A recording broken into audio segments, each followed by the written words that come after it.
So how would you feel if you were penalized for not having health insurance?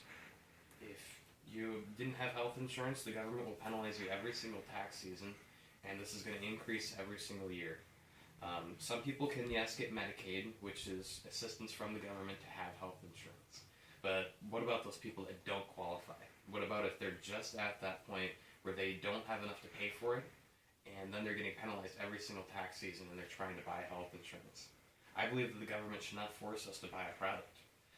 We should repeal the Affordable Care Act because it is imposing a tax on us that sometimes we're not able to afford.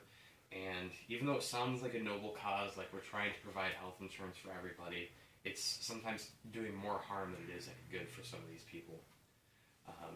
For the first point on this is that it increases our taxes. People penalized during tax season, it doesn't help them. They're trying to afford this health insurance, and oftentimes, if it's not provided by their employer, it's such a high cost that they're not even able to afford it at all. So it makes us think that even though they're not able to afford health insurance in the first place, how are they going to be able to afford this tax that's going to be increasing annually? And it's really discourages people for not having it, and it just seems like some of these people, if they can't afford it, why would they want to buy it sometimes? And another point on here is that of the tax increases, one of the main two is that it's increasing an annual fee for these providers for health insurance, and there's also taxes on Medicaid as well, and many others, not just that one, but there are a lot of other ones on there.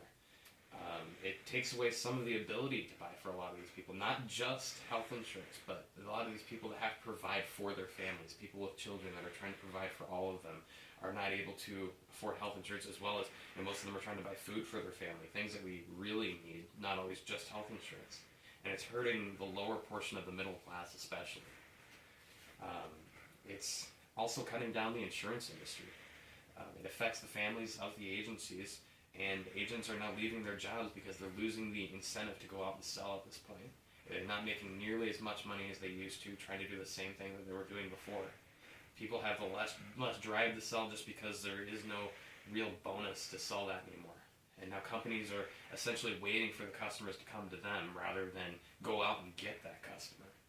And it also hurts the customer service portion of that because they feel like they can provide it to anybody. So it's just more... It almost feels like a monopoly in some sense, is that they don't have to provide the best service just because they're sometimes the only service. And it really means that there's a loss of job security for a lot of these people. They can cut some of these employees because now they don't need them anymore. And it hurts the employment rate, which we're constantly trying to drive down that unemployment rate. That's one of the huge factors in our country right now. And it's ruined a lot of people's careers that have been there for many years. And sometimes it's hard to learn for these people to adapt and get a new job. I mean, you've been doing something for so many years, and now you have to get up and change jobs and go somewhere else. And not only does it just hurt these careers for these people, not just the insurance agencies and these people's families, but as well as it limits their freedoms.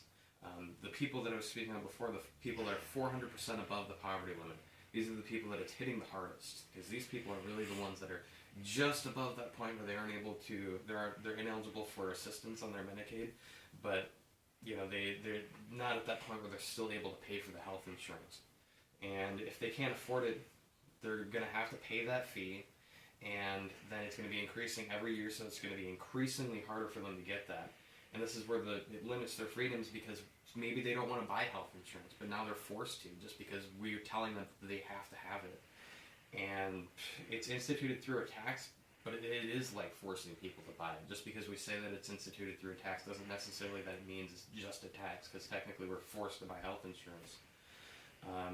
Like I said before, the penalty will increase every single year. Last year, I know for some people it was $90, but it'll be increasing to the couple $100 in the next couple of years. So like before, I just believe that we should repeal the Affordable Care Act because it increases taxes, it ruins the insurance industry, and it limits the freedoms of Americans. One solution for this is that we could just defund it, and it will essentially shut the program down.